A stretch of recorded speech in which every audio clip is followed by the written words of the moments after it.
எதுவுமே கிடையாது ஐயா.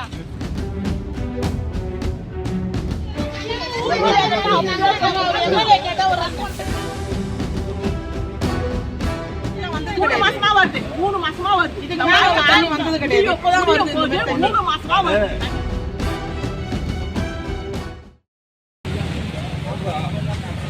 அதெல்லாம் எடுத்து இந்த பக்கம் பள்ள பகுதின்றதால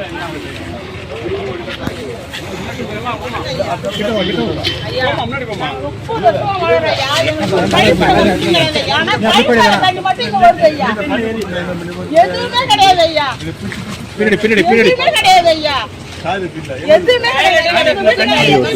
ஐயா. பொது கழிப்பிடம் தான் போகணும் ஐயா. நாங்க எதுவுமே கிடையாது. ஆனா இங்க கழிப்பிட தண்ணி வந்து எங்க குழந்தைங்க எல்லாம் வச்சு நாங்க கஷ்டப்படுறோம் ஐயா.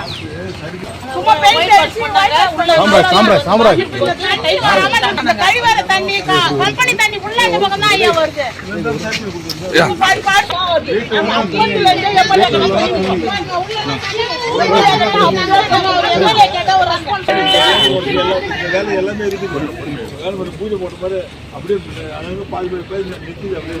இப்ப எங்க ஊருக்கு வந்து இந்த கழிவற தண்ணி தண்ணி தான் ஐயா. ஒரு கழிவற தண்ணி அதுதான் ஐயா.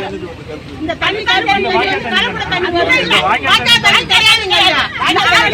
திறந்து விட்டா ஆயில் தண்ணி ஐயா. ஆமா, அங்க திறந்து விட்டு அந்த தண்ணி தான் வருது. 3 நாள் தண்ணி தான் வந்தது. 3 மாசமா வருது. 3 மாசமா வருது. இதுக்கு மேல தண்ணி வந்தது கிடையாது. இப்பதான் வருது. 3 மாசமா வருது தண்ணி. வீடு விட்டு ஃபுல்லா போட சொல்றேன்.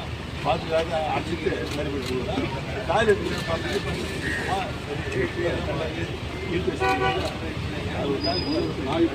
ஐயா கீழே இருக்கிறவங்களுக்கு ஐயா. நாங்க மேல இருக்கிறவங்களுக்கு எதுவுமே கிடையாதுங்க ஐயா.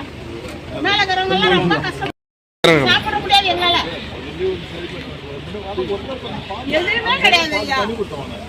எதுவுமே கிடையாது ஐயா. இந்த பகுதி பூரா கிடையாது. கழிப்பறை கிடையாது ஐயா. கிடையாதுங்க ஐயா. அடிக்கல் போட்டாங்க. பைப் வைக்கிறாங்க. எதுவுமே கிடையாதுங்க ஐயா. இந்த ஐட்டம் கண்டிப்பா பண்ணுங்க. இந்த தண்ணியை வந்து நிறுத்துங்க ஐயா. இந்த கருப்பு தண்ணி வரல.